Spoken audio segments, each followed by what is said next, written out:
L'atmosphère dans la clinique vétérinaire était chargée d'électricité, presque palpable. Marc Delcourt, ancien militaire et pompier, se tenait fermement devant le chien, jambes plantées dans le sol, le regard déterminé. À ses côtés, le berger allemand de grande taille, aux yeux ambrés intenses, était calme, mais parfaitement alerte. Son corps musclé adoptait une posture protectrice, comme s'il comprenait déjà la tension. 3 policiers bloquaient la sortie. Leurs mains frôlaient leur ceinture, prêts à intervenir. « Éloignez-vous du chien, monsieur Delcourt », ordonna l'un d'eux, la voix mesurée mais ferme.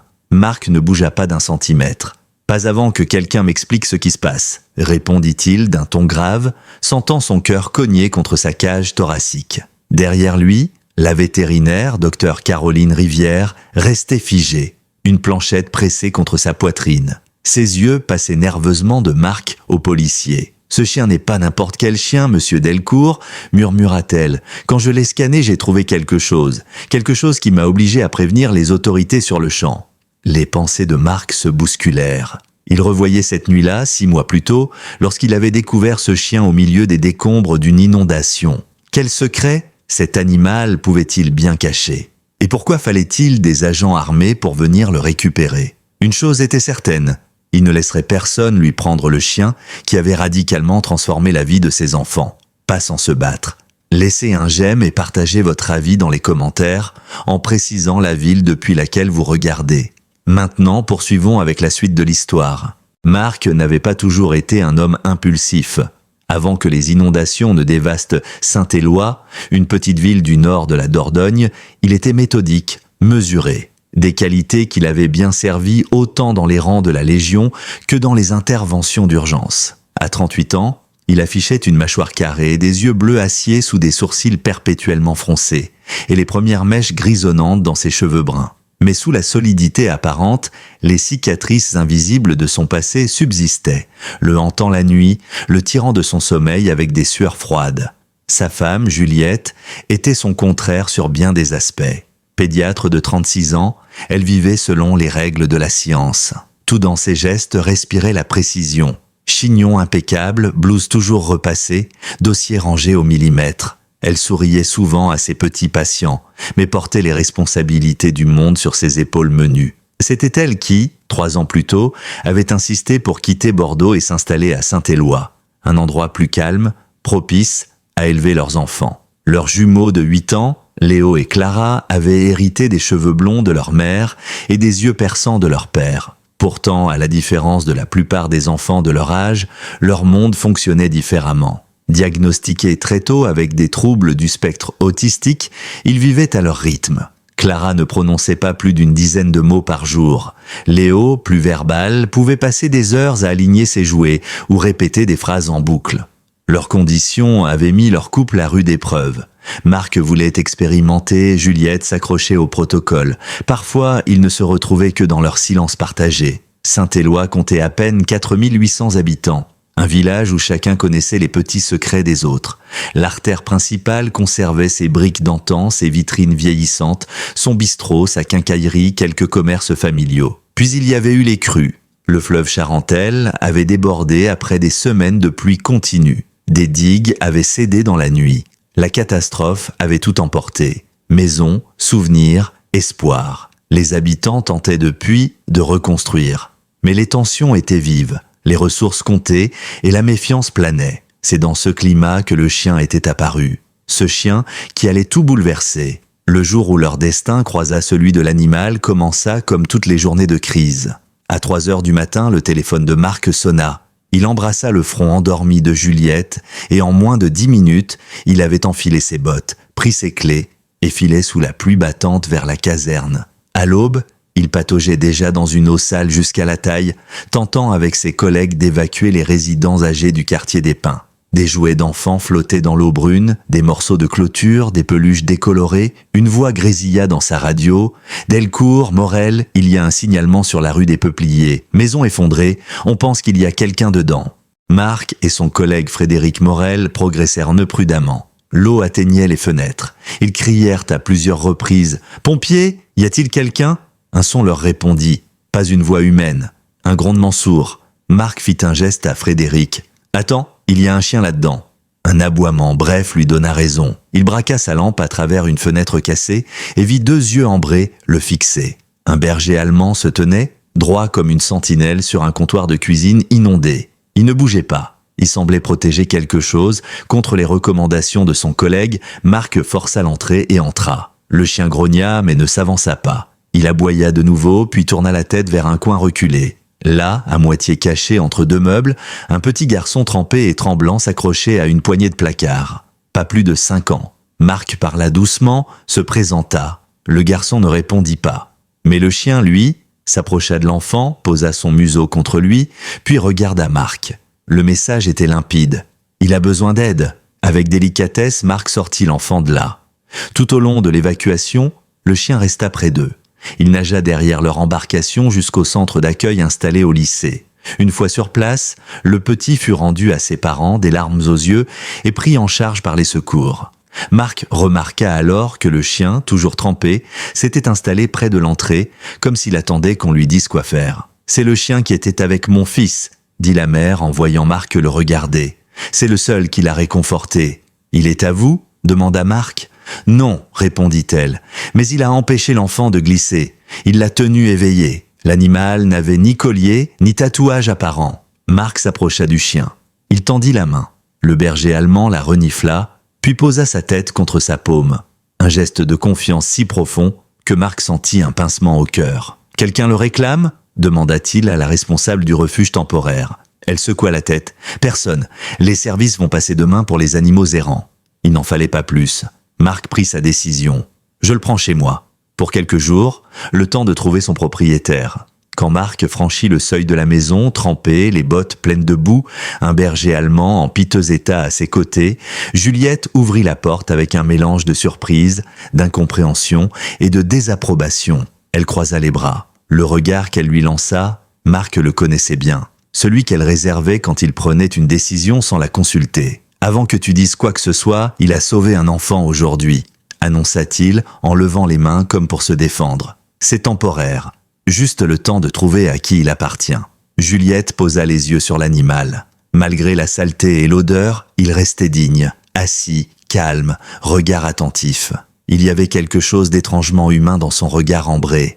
« Les enfants viennent de s'endormir, » dit-elle à voix basse. « La journée a été très dure avec les orages et les sirènes. Léo a eu besoin de sa couverture lestée. » Marc comprit immédiatement l'implication. Une perturbation supplémentaire dans la routine des jumeaux risquait de provoquer une crise.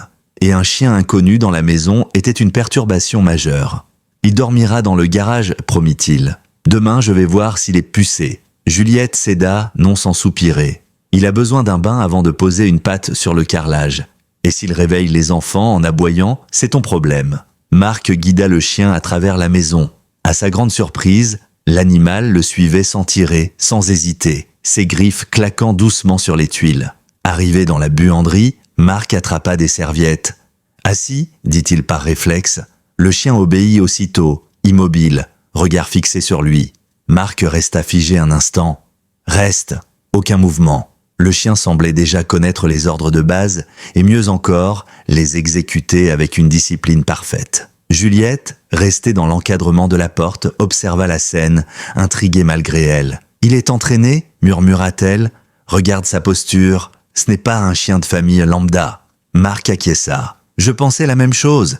Il a aidé pendant le sauvetage, il comprenait ce qu'il se passait. » Tandis qu'il séchait l'animal, Juliette s'agenouilla pour examiner une vieille cicatrice au-dessus de son œil droit. Ancienne blessure, et il est maigre, mais pas abandonné depuis longtemps. Quelqu'un en a pris soin.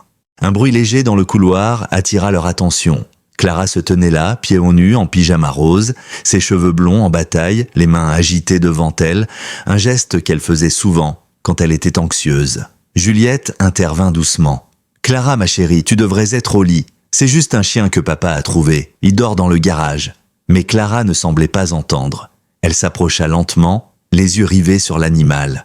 Le chien tourna la tête vers elle, oreille dressée, mais ne bougea pas. Marc tendit instinctivement le bras, prêt à intercepter, car Clara réagissait parfois violemment avec les animaux, par peur ou confusion. Mais ce qui se produisit laissa les 2 parents sans voix. Clara s'approcha du chien, tendit doucement la main sans aucune maladresse. Pour la première fois, elle adopta le bon geste, comme si elle savait instinctivement comment approcher un animal inconnu. Le berger allemand incline légèrement la tête, acceptant le contact.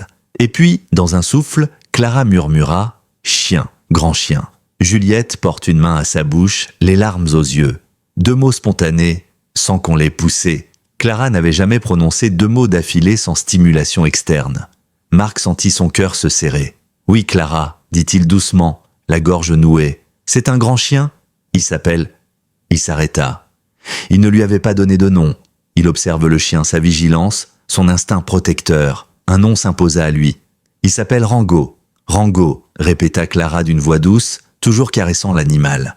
À ce moment-là, Léo apparut à son tour, hésitant, accroché au bas de son t-shirt. Il resta dans l'encadrement de la porte, les yeux fixés sur le chien. Rango, lui, se coucha lentement, posant la tête sur ses pattes. Il se faisait petit, non menaçant. Léo cessa de tordre son vêtement, captivé. « Il a peur », dit-il à voix basse. « Le chien a peur aussi. » Marc et Juliette échangèrent un regard, une forme d'empathie, une reconnaissance émotionnelle chez Léo, chose rare. « Tu as raison », répondit Marc. « Il a eu une journée très difficile lui aussi, mais il est en sécurité maintenant, comme toi. » Juliette s'agenouilla près de Clara. « C'est l'heure d'aller dormir, Rango aussi doit se reposer. » À leur grande surprise, Clara hocha la tête. Une réponse directe, appropriée, rare dans son comportement.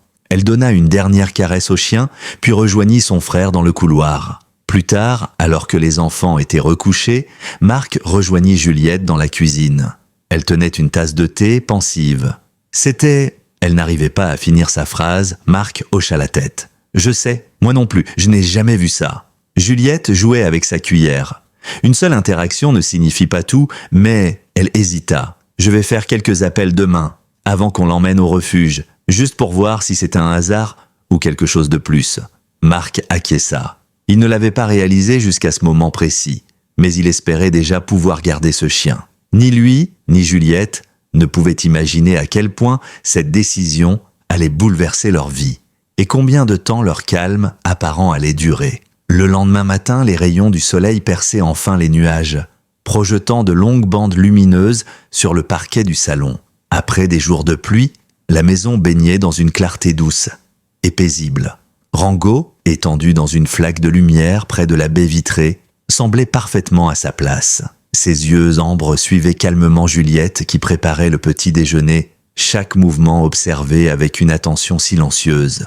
Pourtant, la nuit n'avait pas été tout à fait conforme aux règles établies. Quand Marc s'était levé à l'aube pour partir en service, il avait trouvé Rango couché juste devant la porte des jumeaux. Le garage était pourtant fermé. Il n'avait réveillé personne, n'avait pas aboyé, simplement veillé. Plutôt que de le renvoyer, Marc avait laissé un mot à Juliette, expliquant que le chien avait trouvé sa propre place. Lorsque Juliette répondit à l'appel de Marc pendant sa pause, sa voix trahissait une légère incrédulité. « Je ne sais pas comment il est entré. La porte du garage était toujours fermée. Tu crois qu'on a un Houdini à 4 pattes ?» Marc avait esquissé un sourire. « Tant qu'il ne sait pas ouvrir les placards, ça me va. » Mais au fond, cette intelligence inquiétante le troublait autant qu'elle le fascinait. « Et ce n'est pas tout !» ajouta Juliette. Sa voix se fit plus basse. Clara s'est levée et l'a cherché. Elle s'est assise avec lui pendant 26 minutes, Marc. 20 minutes de concentration continue. Elle comptait les taches de son pelage. Marc sentit une bouffée d'espoir. Clara ne restait jamais aussi longtemps attentive, même lors des meilleures séances de thérapie. « Et Léo ?» demanda-t-il. Toujours en retrait. Mais il observe. Il m'a demandé si Rango était notre chien maintenant. Et là, je ne savais pas quoi répondre. On verra ça ce soir. Quand je rentre, on ira chez la vétérinaire tous ensemble. Marc raccrocha, l'esprit en ébullition. La journée passa comme dans un souffle. Entre les appels, les rapports de mission et la paperasse liée au secours, Marc n'arrivait pas à chasser l'image de Rango entouré des enfants. Une part de lui voulait croire qu'il s'agissait simplement d'un heureux hasard, une autre, plus profonde, savait que c'était bien plus. Quand il franchit à nouveau le seuil de la maison ce soir-là, Marc eut l'impression d'entrer dans une autre réalité. Juliette l'attendait sur les marches du perron, un air à la fois bouleversé et émerveillé sur le visage. Dans le jardin, les jumeaux et Rango jouaient à un étrange jeu d'équipe. Clara désignait des endroits du doigt et Léo donnait un ordre. À chaque fois, le chien obéissait, courant toucher l'endroit indiqué, avant de revenir s'asseoir devant eux. Le langage était simple, les gestes maladroits, mais ce qu'ils accomplissaient était un miracle. Ils ont inventé ce jeu seul, dit Juliette à voix basse. Ils communiquent, Marc, ensemble, pour la première fois. Marc posa doucement son bras autour d'elle, conscient du poids invisible qu'elle relâchait enfin. Pour des parents d'enfants autistes, chaque progrès comptait comme une victoire contre le silence. Ces instants valaient plus que n'importe quel diplôme ou médaille. Et ce n'est pas tout, poursuivit Juliette. J'ai appelé docteur Michel Delmas du centre de thérapie infantile. Elle est venue observer. Elle pense que Rango pourrait déjà être considéré comme un chien d'assistance, sans même passer par un programme. Ils ne doivent pas tous avoir une formation certifiée ? Demanda Marc. Juliette hocha la tête. C'est ce qu'elle m'a dit. Mais Rango montre déjà les comportements qu'ils cherchent à créer. Il interrompt les routines répétitives, il anticipe les crises, il sécurise les espaces autour des enfants. C'est comme s'il avait été formé à ça. Dans la cour, Léo se pencha timidement pour tapoter la tête de Rango. Un contact physique volontaire, sans crainte, sans crispation, inédit. Donc, on pourrait le garder, murmura Marc. Légalement, ce n'est pas si simple. Il faudrait s'assurer qu'il n'appartient à personne, vérifier qu'il n'est pas fiché quelque part. Mais si personne ne le réclame, alors oui, peut-être. Quelques heures plus tard, toute la famille se retrouva dans la salle d'attente de la clinique vétérinaire. Contrairement aux établissements classiques, celui-ci avait été pensé pour réduire l'anxiété. Fauteuil confortable, éclairage doux, photos de nature sur les murs. Les jumeaux étaient assis entre leurs parents. Léo portait son casque anti-bruit. Clara caressait distraitement le pelage de Rango, les lèvres remuant doucement. « Les Delcourt ?» appela une assistante souriante depuis l'entrée. « Docteur Rivière peut vous recevoir. » La vétérinaire, une femme énergique d'une 50aine d'années, accueillit la famille avec chaleur. Ses cheveux sombres, striés d'argent, étaient noués à la va-vite, et ses yeux pétillaient de curiosité. Elle s'accroupit au niveau du chien. « Alors c'est vous, le héros des inondations ?» dit-elle en tendant la main paume vers le bas. Rango la renifla calmement, puis revint poser sa tête contre Clara. « Il semble très attaché à votre fille. »« C'est réciproque, » répondit Marc. « On voudrait savoir s'il est identifié, peut-être en apprendre un peu plus. » La vétérinaire hocha la tête et les conduisit dans la salle d'examen. « On commence par un bilan de santé, ensuite je le scannerai. » L'examen se déroula sans le moindre incident. Rango se laissa manipuler avec une patience stoïque. Température, dents, poids, cicatrices, il ne broncha pas. Docteur Rivière, impressionné, prit des notes sur sa tablette. Il est maigre, mais stable. Sa cicatrice à l'œil remonte à au moins 1 an. Sa dentition est impeccable. Je dirais qu'il a 4 ans. L'âge idéal pour un chien de travail. Puis elle prit un petit boîtier et le passa lentement sur les épaules de l'animal. Un bip sonore se fit entendre. Elle s'arrêta. Marc sentit son cœur se serrer. « Vous avez trouvé quelque chose ?» La vétérinaire fronça les sourcils. « Oui.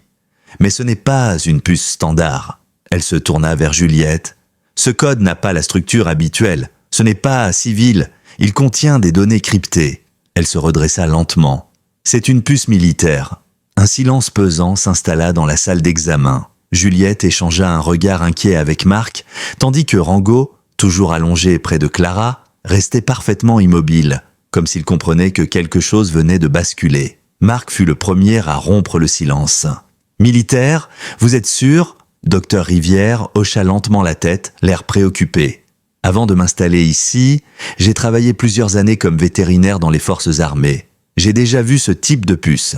Elles sont utilisées pour les chiens d'opération spéciales, souvent dans les unités de détection, de recherche ou de soutien psychologique. » Juliette s'approcha du scanner comme si elle voulait vérifier par elle-même. « Vous pouvez y accéder aux données ?»« Pas directement, » répondit la vétérinaire. « Mais j'ai encore des contacts dans le réseau. Avec votre autorisation, je peux passer un coup de fil. Cela pourrait nous aider à comprendre son origine ou retrouver son ancien maître. » Marc hésita, la mâchoire serrée. Il regarda Clara, blottie contre Rango, ses petits doigts entremêlés dans son pelage. « Si ce chien est un animal militaire, est-ce qu'on a le droit de le garder ?» La vétérinaire posa le scanner. « Théoriquement, non. Ces chiens sont considérés comme du matériel militaire. Ils ont une valeur stratégique. Même après leur retrait du service, ils ne sont pas toujours adoptables. Parfois, ils sont réaffectés. Ou pire, le mot ne fut pas prononcé, mais tous le comprirent. Juliette blêmit. « Faites l'appel, mais on ne le laissera pas partir comme ça. » La vétérinaire sortit de la pièce,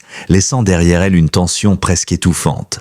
Marc passa la main sur son front. « Tu crois qu'on aurait dû garder ça pour nous » Juliette secoua la tête. « On n'a rien fait de mal. On l'a sauvé. Et il nous a changés. Les enfants, tu les as vus, Marc. On ne peut pas revenir en arrière. » Clara, toujours assise à côté de Rango, tourna alors la tête et déclara avec une fermeté rare « Rango reste ». Ses yeux ne trahissaient aucun doute. Juliette s'agenouilla à son niveau. « On va faire tout ce qu'on peut pour ça, ma chérie. Promis. » Léo, qui avait retiré ses écouteurs, demanda d'une voix incertaine « Quelqu'un va venir prendre Rango ?» Ses doigts commençaient à tapoter nerveusement sa cuisse. Marc s'abaissa pour lui répondre « Pour l'instant, non.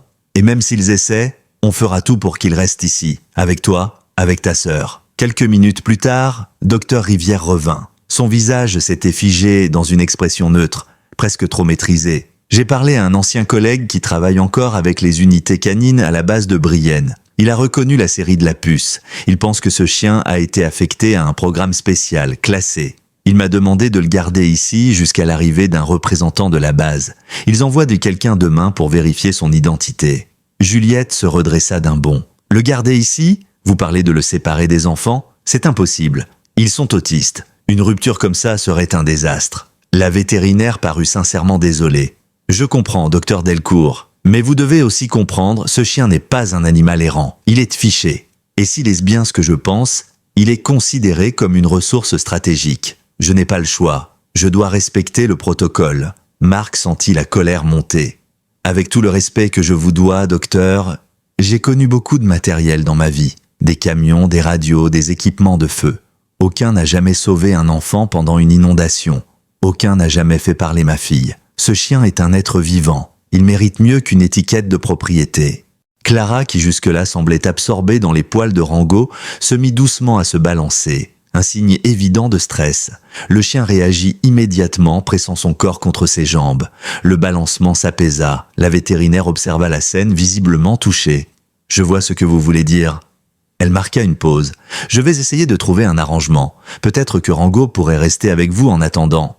Mais je devrais documenter tout ça, prendre des photos, envoyer un rapport. » Ce compromis ne plaisait à personne, mais il avait le mérite de leur faire gagner du temps. Le lendemain, à leur retour à la maison, Marc remarqua une voiture de police stationnée de l'autre côté de la rue. Le conducteur, bras croisés sur le volant, semblait observer discrètement la maison. Le bouche à oreille avait dû faire son œuvre. En approchant de l'allée, il aperçut une petite foule rassemblée dans le jardin de Madame Bresson, leur voisine d'en face. Connue pour son obsession du règlement intérieur du quartier, elle semblait déjà avoir convoqué une réunion d'urgence. Marc gara le pick-up et descendit. Avant même qu'il ne puisse saluer, Madame Bresson, vêtue de son éternel gilet beige boutonné jusqu'au cou, lui fit signe d'approcher avec une énergie martiale. « Monsieur Delcourt, il faut qu'on parle de ce chien. » Marc prit sur lui.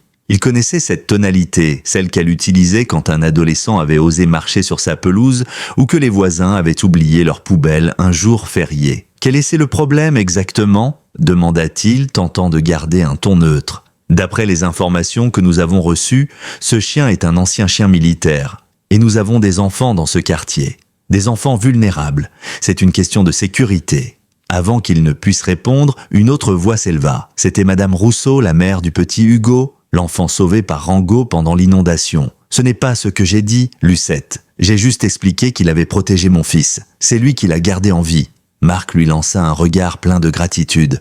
Merci vraiment. Rango est un chien entraîné, oui, mais il est aussi incroyablement doux avec mes enfants, et ils sont bien plus jeunes que Hugo. Mais cela ne suffisait pas. Un autre voisin, Monsieur Chambert, intervint. Et est-ce légal tout ça ? J'ai lu que les chiens militaires appartiennent à l'État. Vous n'avez pas le droit de le garder. Marc sentit son calme s'éroder. On travaille avec les autorités. Pour le moment, il est chez nous avec autorisation temporaire. Et surtout, il aide mes enfants. Il les aide à vivre. Aider vraiment ? Répliqua Madame Bresson avec scepticisme. Ce dont vos enfants ont besoin, c'est de structure, pas d'un chien errant qui pourrait devenir agressif. À ce moment-là, la voiture de Juliette se gara dans l'allée. Elle descendit avec Clara, Léo et Rango. À la vue du chien, la foule se crispa. Mais Clara riait. Elle parlait. Léo marchait sans casque, une main posée calmement sur le dos du chien. C'était un tableau qu'aucun des voisins n'avait jamais vu. Marc jeta un regard à la petite assemblée. Si vous voulez voir par vous-même, regardez-les.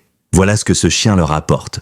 Vous pouvez appeler ça ce que vous voulez. Moi j'appelle ça un miracle. Plus tard ce soir-là, une fois les enfants endormis, Marc et Juliette s'étaient installés dans la cuisine. Le dossier laissé par Dr Michel, la spécialiste venue évaluer l'impact de Rango sur le comportement des jumeaux, reposait ouvert devant eux. Juliette faisait défiler les pages, ses yeux fixés sur les courbes et les graphiques. « Regarde ces résultats », murmura-t-elle. « En 2 jours, Clara a augmenté son taux de verbalisation de 400%. Et Léo, ses scores d'anxiété sont les plus bas enregistrés depuis près d'1 an. » Marc hocha lentement la tête, absorbant l'ampleur de ce qu'il voyait. Des mois de thérapie n'avaient pas produit ce que ce chien avait provoqué en moins de 48 heures. « Docteur Michel soutient qu'on garde Rango ?» demanda-t-il. Juliette referma le dossier avec soin. Elle a déjà rédigé une lettre recommandant sa reconnaissance immédiate comme chien d'assistance. Elle dit qu'elle n'a jamais vu un lien aussi naturel entre un animal et des enfants autistes. Marc se passa une main dans les cheveux. Le problème, c'est que même avec tout ça, si l'armée le réclame, on n'aura pas notre mot à dire. Juliette posa sa main sur la sienne. Alors on se battra pour les enfants. Le lendemain matin, la sonnette retentit à 10 heures précises. Marc, qui avait pris un jour de congé pour être là, ouvrit la porte. Un homme en civil, grand, silhouette rigide, se tenait sur le perron. Son allure trahissait immédiatement ses origines militaires. Il tendit la main. « Monsieur Delcourt, je suis l'adjudant-chef Pascal Moreau. Programme canin de défense, base de Brienne. Je suis ici pour le chien. » Marc lui serra la main avec prudence. « Entrez.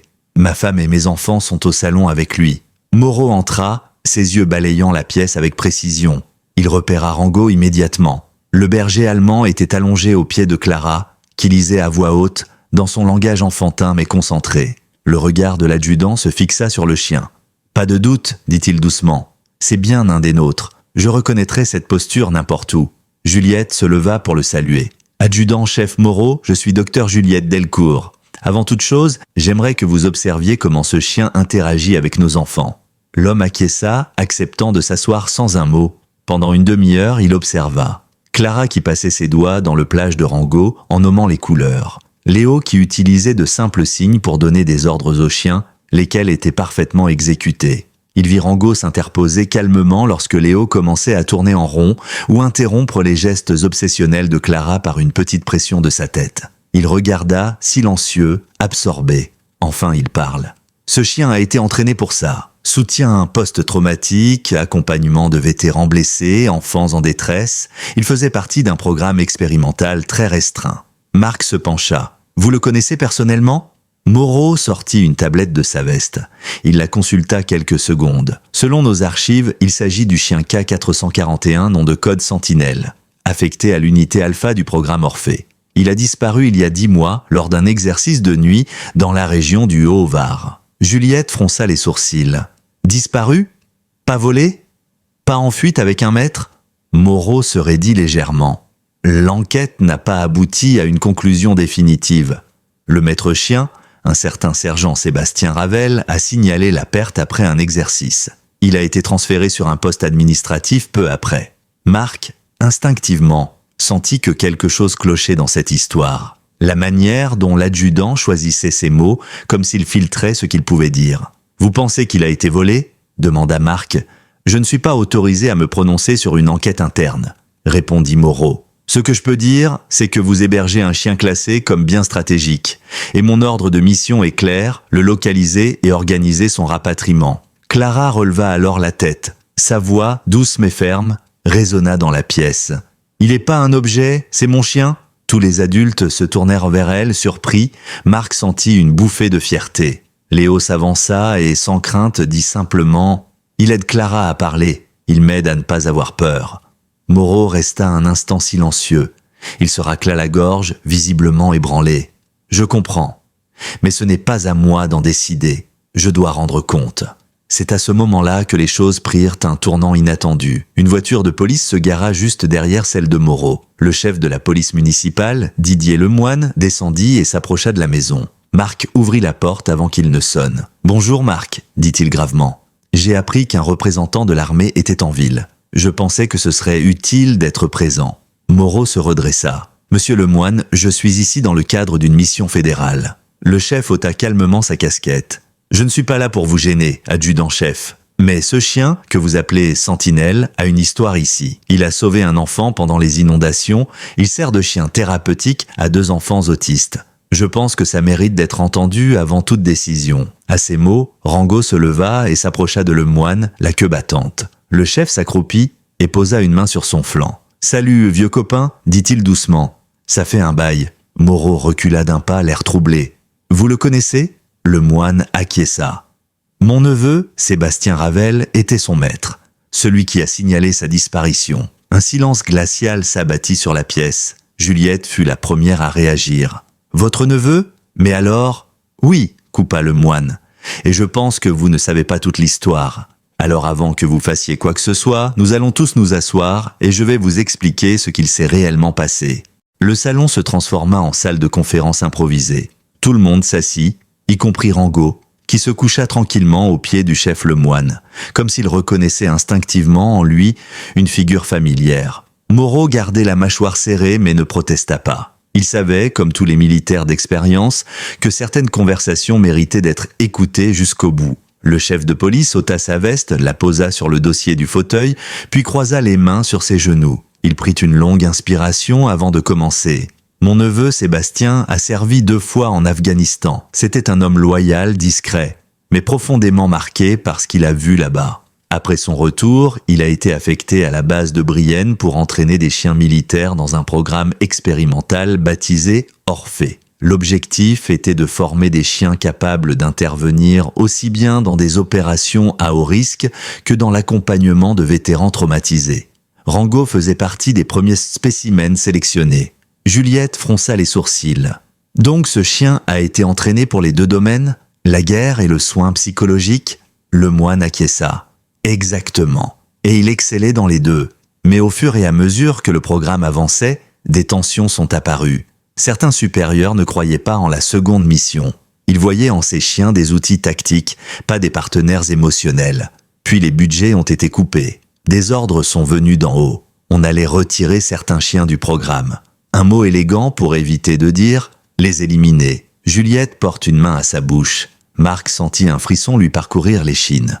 L'idée que ce chien, ce compagnon, cette âme silencieuse qui avait apporté tant à leur famille, ait été condamné par un simple formulaire, c'était insupportable. Lemoine reprit. Sébastien ne pouvait pas l'accepter. Il savait ce que valait Rango. Il avait vu de ses propres yeux comment il calmait un soldat en pleine crise, comment il pouvait déverrouiller les émotions de quelqu'un enfermé dans son propre monde. Alors un soir, pendant un exercice nocturne, il a simulé une fuite. Il a libéré le chien, l'a laissé filer dans la forêt, espérant qu'il serait retrouvé par quelqu'un qui aurait besoin de lui. Moreau se leva brusquement. « Chef Lemoine, ce que vous décrivez là est une violation grave du code militaire. Votre neveu a mis en danger un chien d'élite, désobéit à ses ordres, et il est aujourd'hui considéré comme fugitif. » Lemoine le fixa droit dans les yeux. Ce qu'il a fait était peut-être illégal, mais c'était juste. Juliette murmura alors « Où est-il maintenant ?» Lemoine baissa les yeux. Depuis qu'il a été placé en poste administratif, Sébastien a disparu. Il a coupé tout contact. Une seule fois, il m'a laissé un message me disant qu'il allait bien, mais qu'il ne pouvait pas rester silencieux face à ce qu'on avait tenté de faire. Il est en cavale depuis 3 mois. Moreau secoua la tête. Et maintenant, avec la réapparition du chien, ils vont penser qu'il est proche, que vous êtes complice. Marc se leva à son tour, incapable de rester assis. Et nous ? Vous croyez qu'ils vont nous accuser de quoi ? De complicité avec un déserteur, d'avoir hébergé un chien qui n'aurait jamais dû survivre ? Moreau se redressa, les bras croisés. Mon devoir est de signaler que le chien a été localisé. Je suis tenu de le ramener. C'est un ordre direct. À ce moment précis, Clara, qui jusqu'alors jouait silencieusement avec une balle anti-stress, leva les yeux. « Vous allez l'emmener ?» Sa voix tremblait. Léo se rapprocha instinctivement de sa sœur et serra sa main. « Non », dit Marc avec force. « Personne ne l'emmènera sans une décision claire et légale. » Moreau soupira. « Très bien, j'entends vos arguments. Je vais faire mon rapport avec toutes les informations. Je mentionnerai les progrès des enfants, la fonction thérapeutique que le chien assume. Mais je ne peux pas vous promettre que cela suffira. » Il s'apprêtait à quitter la pièce quand Juliette s'interposa. « Une dernière chose, adjudant, ce chien n'est pas seulement une pièce de dossier. Il est devenu un membre de notre famille. Alors si votre administration veut le récupérer, elle devra faire face à l'opinion publique, aux journalistes, aux associations de famille. Nous ne nous tairons pas. Après son départ, la maison sembla se vider de son air. Marc verrouilla la porte d'un geste automatique, puis rejoignit Juliette dans le salon. Les enfants étaient retournés à leur jeu, mais Rango, lui, restait assis, les yeux rivés sur l'entrée, comme s'il anticipait déjà la prochaine bataille. Le lendemain, alors que Juliette terminait un appel avec Dr Michel pour organiser de nouvelles observations, on sonna à nouveau à la porte. Marc alla ouvrir et se retrouva face à Madame Bresson, un clipboard à la main et un sourire trop serré sur les lèvres. « Monsieur Delcourt, je recueille des signatures pour une pétition. Nous pensons que les animaux potentiellement dangereux n'ont pas leur place dans notre quartier résidentiel, peu importe leur valeur thérapeutique supposée. » Marc resta figé. « Vous êtes sérieuse ?» Madame Bresson leva le menton. « Le petit-fils de Monsieur Chambert vient nous rendre visite la semaine prochaine. Il a peur des chiens, ce n'est pas personnel, c'est une question de bon sens. » Mais avant que Marc ne puisse répondre, une silhouette familière apparut derrière lui. Le chef Lemoine, revenu discrètement, s'avança et se plaça à côté de Marc. « Madame Bresson, bonjour. Je suis sûr que vous comprenez que cibler un chien d'assistance qui aide 2 enfants en situation de handicap pourrait être interprété comme une violation de la loi sur l'accessibilité, notamment la loi sur les droits des personnes en situation de handicap. » Madame Bresson blêmit légèrement. « Ce n'est pas ce que je voulais dire. » Le moine lui sourit froidement. « Bien sûr, mais pour éviter tout malentendu, je propose une démonstration publique samedi matin, dans le parc communal. Vous pourrez constater par vous-même les compétences du chien et sa douceur, et peut-être que cela dissipera les craintes de certains. » Défaite, Madame Bresson tourna les talons. Marc referma la porte avec un soupir. « Merci, vous lui avez coupé l'herbe sous le pied. » Le moine haussa les épaules. Les gens ont peur de ce qu'ils ne comprennent pas. Le mieux, c'est de leur montrer. Et ils allaient devoir en montrer du courage, car la suite s'annonçait bien plus compliquée que prévu. Le lendemain fut une course contre la montre. Dr Michel arriva dès l'aube avec son matériel d'évaluation, bien décidé à documenter chaque interaction entre Rango et les jumeaux. Dans le salon transformé en salle de thérapie improvisée, Clara s'appliquait à ordonner des cartes illustrées pendant que Léo dictait les consignes à voix basse. Rango intervenait avec une précision stupéfiante, se positionnant instinctivement quand l'un des enfants montrait des signes de surcharge sensorielle, bloquant les accès, apaisant les tensions. Pendant ce temps, Juliette passait appel sur appel. Elle obtint en quelques heures 3 lettres de soutien, un pédopsychiatre, une ergothérapeute et un professeur de neurodéveloppement. Tous confirmaient que le chien avait déclenché une amélioration rapide et notable chez les 2 enfants. De son côté, Marc contactait d'anciens collègues des pompiers et même son ancien commandant de bataillon, espérant créer un réseau d'appui. Il savait qu'il aurait besoin de chaque témoignage, chaque preuve, chaque signature. Le chef Lemoine, quant à lui, disparut dans l'après-midi pour téléphoner depuis son bureau de la mairie. Il passa plus de 5 heures à appeler ses anciens contacts, anciens gradés, vétérans, députés qu'il connaissait de ses années de service. Quand il revint au crépuscule, ses traits étaient étirés, mais son regard restait déterminé. Il posa un dossier plein à craquer sur la table de la cuisine. Ce sont les coordonnées de gens prêts à appuyer notre demande, y compris à l'échelle nationale. Il va falloir frapper fort, parce qu'ils ne vont pas abandonner. Alors que la famille se rassemblait dans le salon, épuisée par cette journée de lutte silencieuse, la sonnette retentit à nouveau. Cette fois, il n'attendait personne. Marc se leva, l'estomac noué. Lorsqu'il ouvrit la porte, il découvrit une silhouette familière mais inattendue. Madame Rousseau, la mère du petit Hugo. Elle tenait un sac en toile, un visage résolu. « Je voulais vous apporter ceci. » Elle tendit un classeur rempli de documents. « Ce sont les archives médicales de mon fils. » Avant Rango, il n'avait pas prononcé un mot depuis l'accident. Depuis, il dit « chien » au moins 10 fois par jour. Ce n'est pas grand-chose, mais c'est un début. Et c'est grâce à lui. Juliette la remercia les larmes aux yeux. D'autres voisins commencèrent à se manifester. Certains déposèrent des mots de soutien, d'autres offrirent leurs témoignages. Il y avait encore des voix critiques, bien sûr, notamment celle de Madame Bresson, qui ne démordait pas de son obsession réglementaire. Mais une vague de solidarité commençait à se lever. Marc, observant Rango allongé calmement entre les enfants, savait que le temps pressait. Et la nuit leur apporta la preuve qu'il n'en aurait plus beaucoup. À 22 heures précises, la ligne fixe sonna. Il décrocha aussitôt. « Allô ?» La voix du chef Lemoine, hachée par de faibles interférences, résonna à l'autre bout. « Marc, Il faut que tu restes calme. Ils sont passés chez vous, ce matin. Ils ont obtenu un mandat de perquisition. Le commandement considère désormais l'affaire comme une question de sécurité militaire. Marc sentit sa main se crisper autour du combiné. De sécurité? Pour un chien? Le moine reprit. Ils prétendent que Rango, ou Sentinelle comme ils l'appellent, fait partie d'un programme sensible et que sa disparition pourrait compromettre des données classées. Ce n'est plus une question de propriété, c'est une question de contrôle. Un silence, puis, et ce n'est pas tout, Marc sentit le sol se dérober sous ses pieds.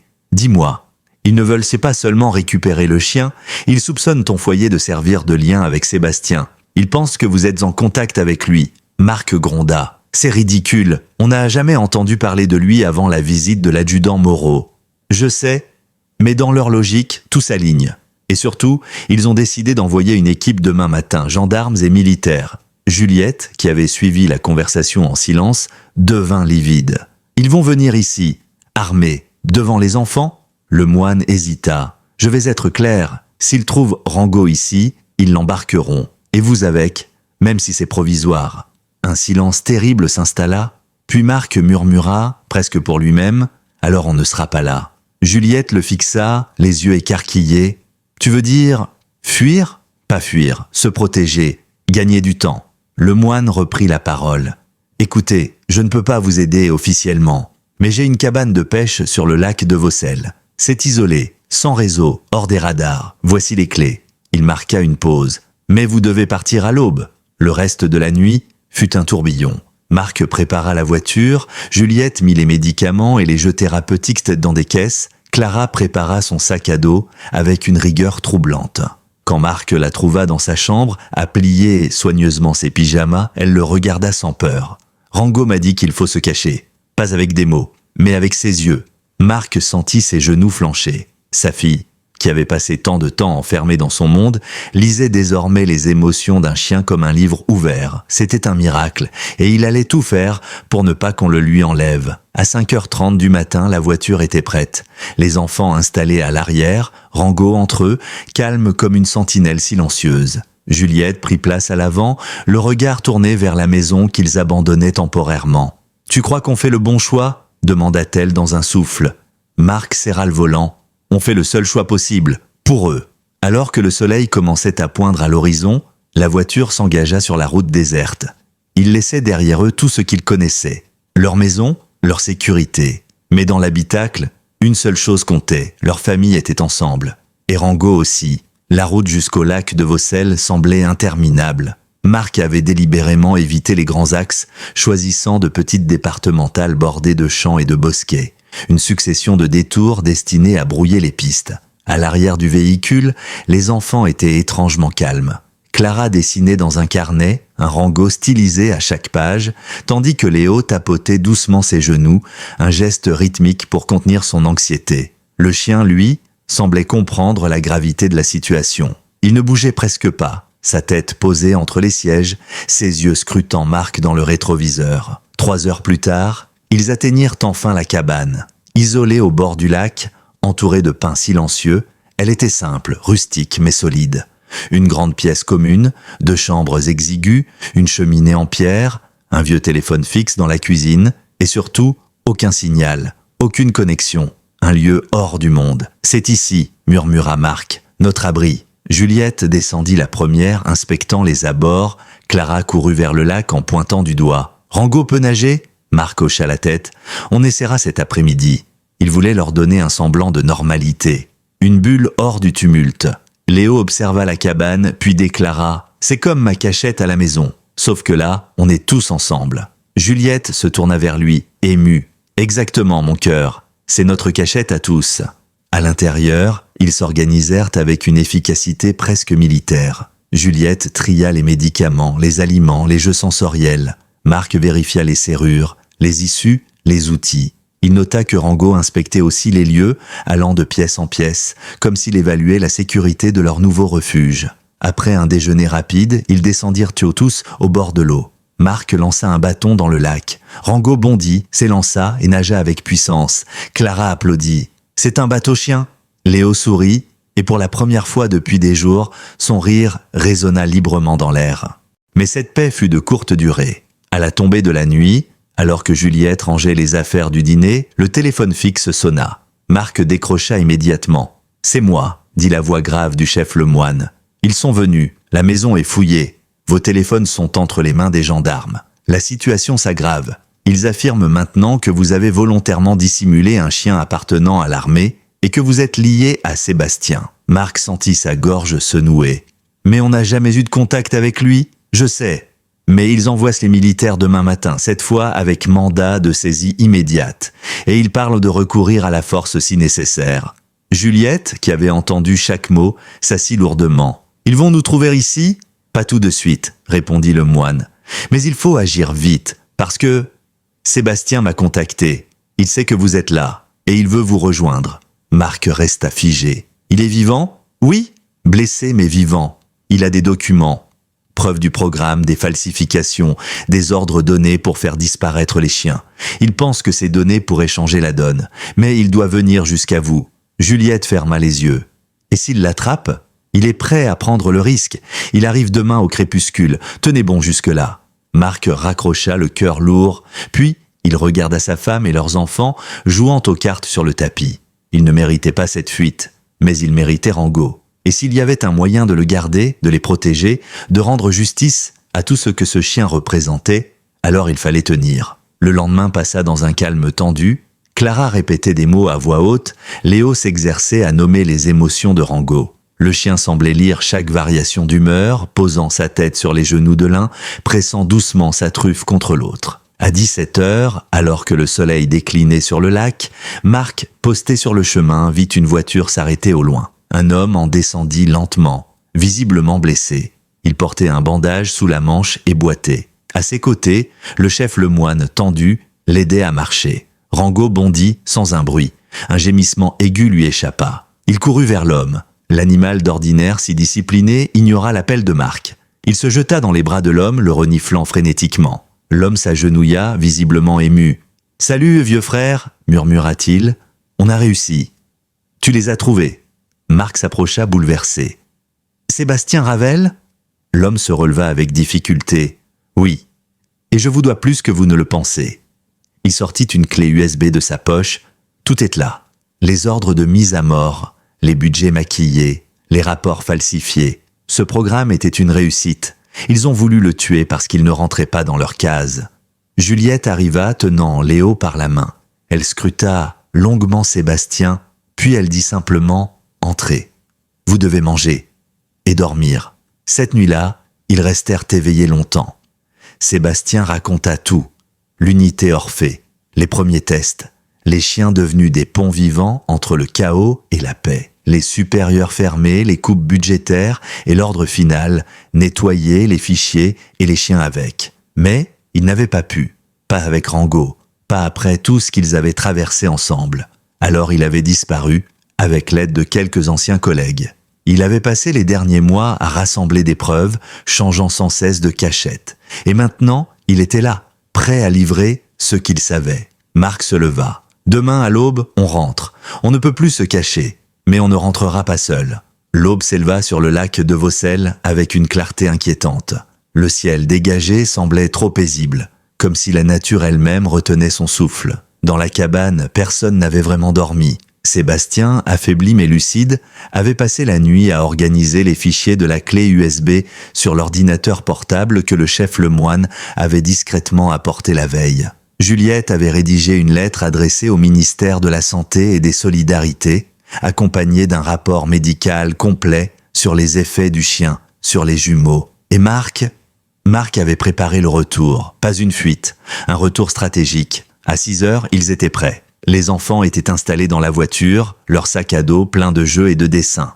Clara tenait Rango par le collier. « On rentre ?» demanda-t-elle. Marc sourit faiblement. « Oui, ma puce.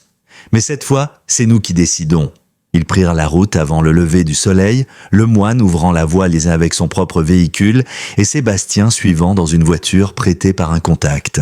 À mesure qu'ils se rapprochaient de la ville, Marc sentait monter en lui une tension difficile à contenir. Il savait que le moment de vérité approchait. À 8h précises, ils arrivèrent à la maison familiale. Des rubans de sécurité balisaient toujours l'entrée, preuve du passage des autorités. Mais il n'y avait pas de présence militaire visible. Pas encore. Juliette se tourna vers Marc. « On a combien de temps ?» Il consulta sa montre. Avec un peu de chance, 1 heure, pas plus. Sans perdre une seconde, ils s'installèrent dans la cuisine. Le moine passa ses derniers coups de téléphone.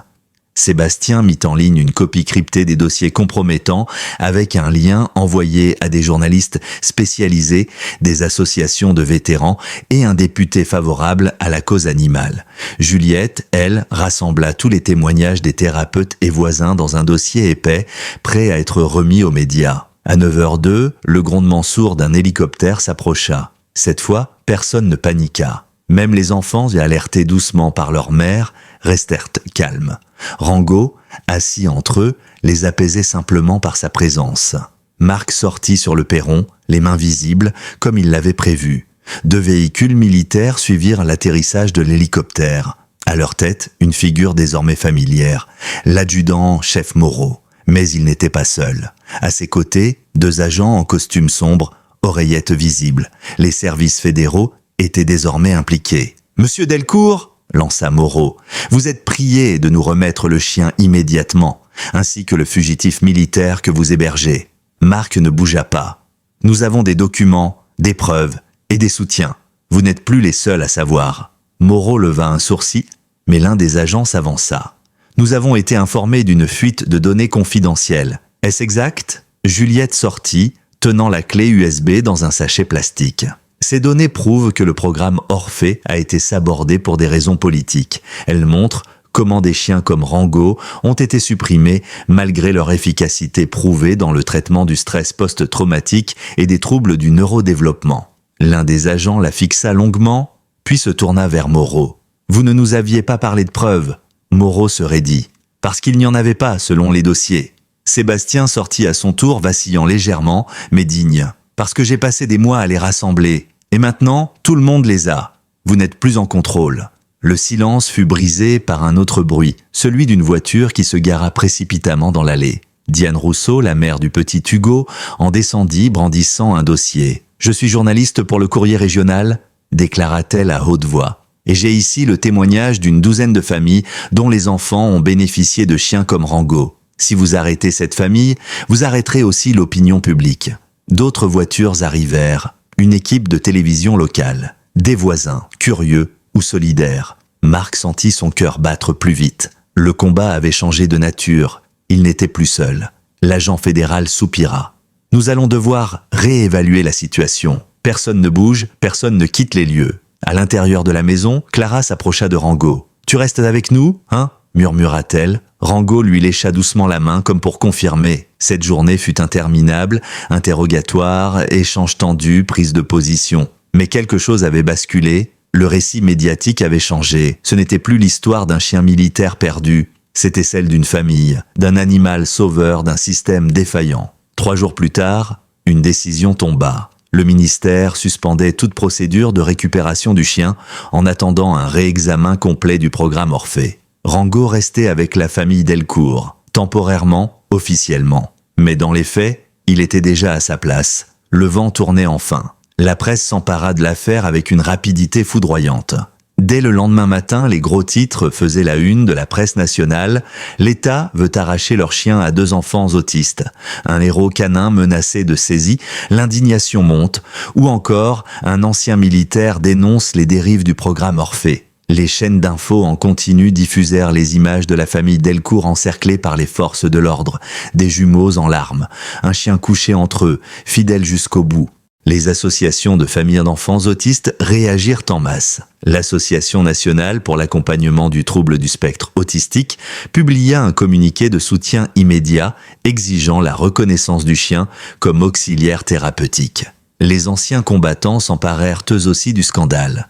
Plusieurs vétérans prirent la parole pour dénoncer le traitement réservé aux chiens militaires après leur service. Certains révélèrent, pour la première fois, avoir eux aussi été témoins de pratiques de retrait anticipé, qu'ils avaient jugées inhumaines. Le nom de Sébastien Ravel, jusque-là inconnu du grand public, devint celui d'un héros discret. Les photos de lui, posant aux côtés de Rango dans une base militaire en ruine, circulèrent largement. Son geste, Libérer un chien condamné pour qu'il trouve une nouvelle mission auprès d'enfants vulnérables fut interprété comme un acte de désobéissance morale. Une pétition en ligne fut lancée pour que Rango reste chez les Delcourt. En 48 heures, elle récolta plus de 700 000 signatures. Au cœur de ce tumulte, la maison de la famille Delcourt se transforma en forteresse de soutien. Les voisins apportaient repas, jouets, lettres de réconfort. Des dizaines de journalistes campaient à l'entrée, espérant apercevoir les enfants ou capturer une image de Rango. Pour préserver leur tranquillité, Juliette accepta de donner une interview exclusive à un journaliste bienveillant. Elle y parla de Clara et Léo, de leurs années de silence, de la solitude du diagnostic et de l'arrivée de Rango comme un miracle inattendu. Ce chien n'est pas un outil, ce n'est pas une technologie militaire, c'est un être vivant qui a offert à nos enfants ce que la médecine, malgré tous ses efforts, ne pouvait pas leur apporter. Le lien, l'envie de s'ouvrir au monde. Les réactions furent massives. Des messages affluèrent de toute la France. Des parents racontant leurs propres combats, des éducateurs spécialisés, bouleversés par le témoignage, et surtout, des dizaines de familles demandant où trouver un chien comme Rango. Pendant ce temps, le ministère de la Défense gardait le silence. Mais, en coulisses, l'affaire explosait. L'adjudant-chef Moreau, convoqué pour justifier ses méthodes, fut temporairement suspendu. Plusieurs officiers supérieurs furent auditionnés. Le programme Orphée, officiellement mis en veille pour révision budgétaire, faisait désormais l'objet d'une enquête parlementaire. Une commission d'éthique fut saisie. De leur côté, Marc et Juliette entamèrent une procédure juridique pour faire reconnaître Rango comme chien d'assistance thérapeutique à part entière, avec tous les droits afférents. Ils furent aidés par un avocat bénévole, maître Ancelin, père d'une adolescente autiste. Son engagement fut immédiat, passionné. « Nous allons créer un précédent », déclara-t-il. Et ce chien sera le symbole d'une nouvelle façon de voir l'accompagnement thérapeutique en France. Mais la bataille était loin d'être gagnée. Dans les semaines qui suivirent, la pression médiatique diminua lentement. Le monde se tournait vers d'autres sujets. Les caméras quittèrent la rue, les journalistes changèrent de foyer. Et pourtant, pour les Delcourt, la tension demeurait constante. Chaque courrier, chaque appel du tribunal pouvait faire basculer leur équilibre. Pourtant, dans la maison, un autre miracle s'opérait. Clara parlait, parfois maladroitement, mais avec une volonté nouvelle. Elle racontait ses rêves, nommant les émotions qu'elle ressentait. Rango l'aidait à dormir. Il s'installait à ses pieds lorsqu'elle dessinait. Il calmait ses colères naissantes d'un simple regard. Et Léo, lui, progressait tout autant. Il acceptait le contact physique. Il tolérait le bruit. Il regardait les gens dans les yeux. Le suivi de Dr Michel confirmait les observations parentales. « Ce chien est un catalyseur neurologique », déclara-t-elle lors d'une séance enregistrée pour les archives du dossier. Il stimule les zones du cerveau impliquées dans la régulation émotionnelle, la communication et la sécurité. C'est bien au-delà d'une simple cohabitation. Marc et Juliette savaient que ces progrès étaient fragiles, que toute rupture pourrait anéantir ce qu'ils avaient mis tant d'années à construire. Alors, quand ils furent convoqués au tribunal administratif de la préfecture pour une audience exceptionnelle, ils comprirent que tout se jouait maintenant. L'audience eut lieu à huis clos, à la demande de l'avocat. Devant le juge, Maître Ancelin déroula un argumentaire implacable soutenu par les preuves rassemblées, rapports médicaux, témoignages, vidéos, documentation sur le programme Orphée et bien sûr, la présence discrète mais imposante de Rango dans la salle, allongé calmement aux pieds de Clara, silencieux mais essentiel. Le représentant du ministère tenta de minimiser l'impact thérapeutique du chien.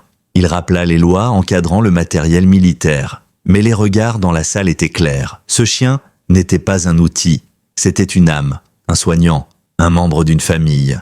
Lorsque le juge demanda à Clara si elle voulait dire quelque chose, la petite fille se leva lentement, serra la main de son frère et dit simplement « Il m'a appris à parler, il m'a appris à ne plus avoir peur, c'est mon chien ».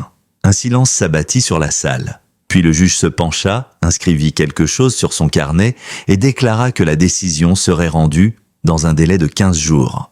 15 jours, une éternité pour la famille, mais il n'était plus seul. Les jours qui suivirent l'audience furent les plus longs de la vie de Marc et Juliette. Chaque matin, ils ouvraient la boîte aux lettres avec une boule au ventre. Chaque appel inconnu faisait grimper leur rythme cardiaque. Et pendant ce temps suspendu, la vie reprenait doucement un cours presque normal.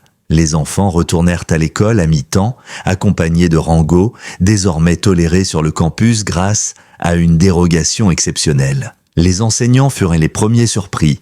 Clara acceptait de participer aux activités de groupe. Elle levait la main. Elle regardait ses camarades. Léo, lui, supportait les changements de salle, les transitions, les bruits, des choses qui le paralysaient encore quelques mois plus tôt. Un vendredi matin, alors que le ciel était d'un bleu limpide, Marc ouvrit la boîte aux lettres et y trouva une enveloppe blanche, barrée du sceau officiel du tribunal administratif. Il la fixa quelques secondes, le souffle court, avant de la porter dans la cuisine où Juliette préparait le petit déjeuner. Elle comprit immédiatement. En silence, ils ouvrirent la lettre ensemble. La décision tenait en quelques paragraphes sobres, mais d'une clarté absolue. Le chien identifié comme Rango était reconnu officiellement comme auxiliaire thérapeutique pour enfants atteints de troubles du spectre autistique et confié de façon permanente à la famille Delcourt. Toute tentative de récupération par les autorités militaires était suspendue pour une durée indéfinie, en vertu de l'intérêt supérieur de l'enfant. Juliette éclata en larmes. Marc l'enlaça, incapable de parler. Dans le salon, comme s'il avait senti le changement d'atmosphère, Rango redressa les oreilles. Clara entra, attirée par le silence inhabituel, et Marc se pencha vers elle. « Tu sais, ma puce, Rango va rester avec nous pour toujours. » Clara cligna des yeux, puis serra fort le cou du chien. Je le savais. Le soulagement fut indescriptible. Mais il fut aussi accompagné d'un poids nouveau, celui de l'après. Car cette victoire ne concernait pas seulement leur foyer. Elle posait une question plus vaste.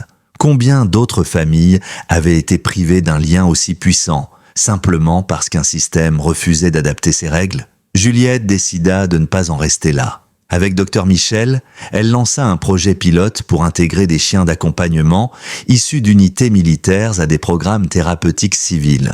L'idée reçut le soutien de plusieurs députés. Une première table ronde fut organisée à l'Assemblée nationale avec la participation d'associations, de vétérinaires comportementalistes, de psychologues spécialisés en TSA. Sébastien, lui, avait disparu discrètement après la décision du tribunal. Grâce à l'intervention de plusieurs hauts gradés désormais convaincus, les poursuites contre lui furent abandonnées à condition qu'il ne tente pas de réintégrer l'armée. Il envoya une simple carte postale un mois plus tard, depuis les montagnes québécoises.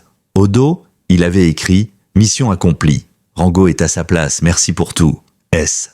Le chef Lemoine, officiellement mis à la retraite anticipée, accepta une invitation surprise du maire de la ville voisine. Lors d'une cérémonie publique, il reçut la médaille de citoyen d'honneur pour sa défense du bien commun et du courage civil face à l'injustice institutionnelle. Et Rango devint une légende locale. Le conseil municipal, à l'unanimité, le déclara compagnon d'honneur de la ville de Verlois. Une fresque fut peinte sur le mur de l'école primaire représentant un chien assis, entouré d'enfants, sous les mots « Parfois, les plus grands héros ne parlent pas ». Mais pour la famille Delcourt, le plus précieux se jouait loin des projecteurs. Ce fut un soir d'été, un an jour pour jour après leur fuite au lac, que Marc réalisa pleinement ce qu'ils avaient traversé. Il faisait chaud, les cigales chantaient, et ils étaient tous les quatre attablés sur la terrasse. Clara racontait à Léo une histoire qu'elle avait inventée.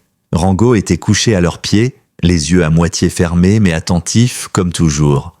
Juliette leva son verre de jus de pêche et déclara « Je suis reconnaissante pour cette maison, pour nos enfants, pour ce chien et pour la folie que nous avons osé embrasser pour les garder unis. » Marc sourit. « Moi aussi. Et pour le fait qu'on ait tenu, qu'on ait refusé d'obéir à des lois qui n'avaient pas de cœur. » Clara leva la main. « Moi je suis contente parce que maintenant, je peux parler sans que ça brûle dans mon ventre. Et c'est Rango qui m'a appris. » Léo ajouta doucement « Et moi, j'arrive à dormir sans tout ranger 3 fois. » Juliette baissa les yeux, trop émue pour répondre.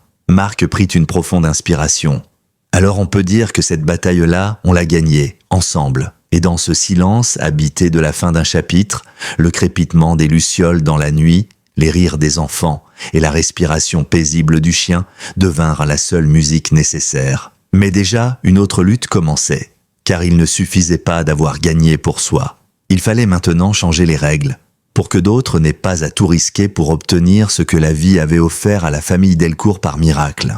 1 an plus tard, la maison des Delcourt ne portait plus les stigmates du tumulte.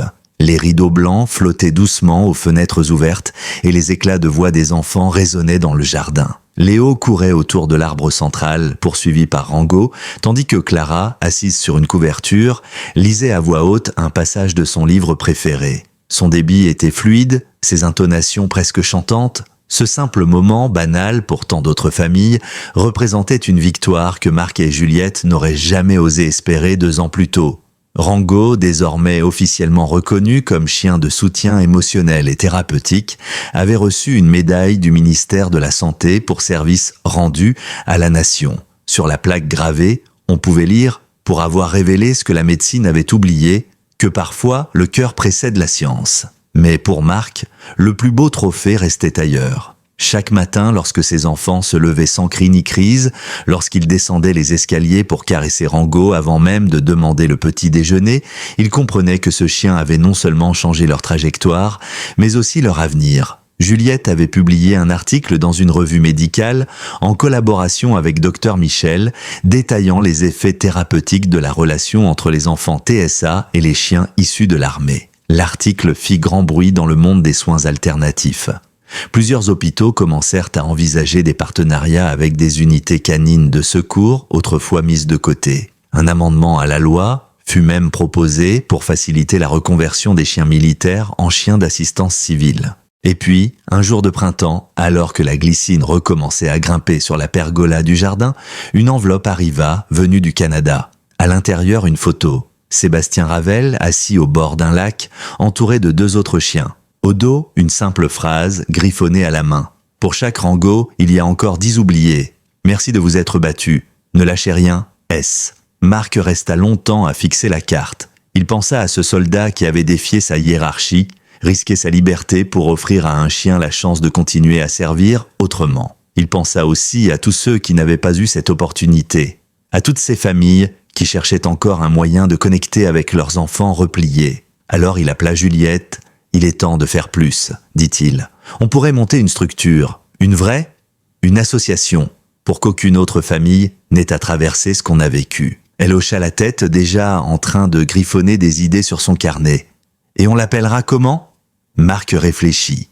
Il regarda Rango couché sur la terrasse, les yeux mi-clos, mais les oreilles toujours à l'affût. « On l'appellera Sentinelle, parce que c'est ce qu'il est, ce qu'ils sont tous. » L'association Sentinelle vit le jour 3 mois plus tard. Elle devint rapidement un point de contact essentiel entre les unités canines désaffectées et les familles d'enfants en situation de handicap. Clara et Léo, souvent présents lors des présentations, parlaient avec leurs mots, leurs expériences, de ce que signifiait vivre avec un chien comme Rango. L'un comme l'autre n'avait plus peur de prendre la parole. L'un comme l'autre savait désormais ce qu'il valait. Et à chaque intervention, Rango restait à leur côté, attentif et bienveillant. La dernière scène se déroule un soir d'été. La caméra imaginaire s'éloigne doucement de la maison baignée de lumière. Sur la terrasse, la famille était réunie. Juliette lit un courrier, Marc boit son café, Clara colorie. Léo s'entraîne à écrire une histoire sur un carnet et Rango, fidèle parmi les fidèles, repose paisiblement au centre de la scène, les pattes croisées, les yeux pleins d'une sagesse silencieuse. Alors que le soleil disparaît derrière la ligne des arbres, Marc se lève et dit doucement « Certaines batailles sont faites pour être perdues, d'autres pour être oubliées, mais celle-ci valait chaque risque, chaque nuit d'angoisse, chaque choix difficile, parce qu'on ne l'a pas menée seule, on l'a menée en famille. » Et dans le regard doré de Rango, il vit une réponse. Oui, c'était la bonne bataille. Laissez un j'aime et partagez votre avis dans les commentaires en précisant la ville depuis laquelle vous regardez. Maintenant, poursuivons avec la suite de nos histoires.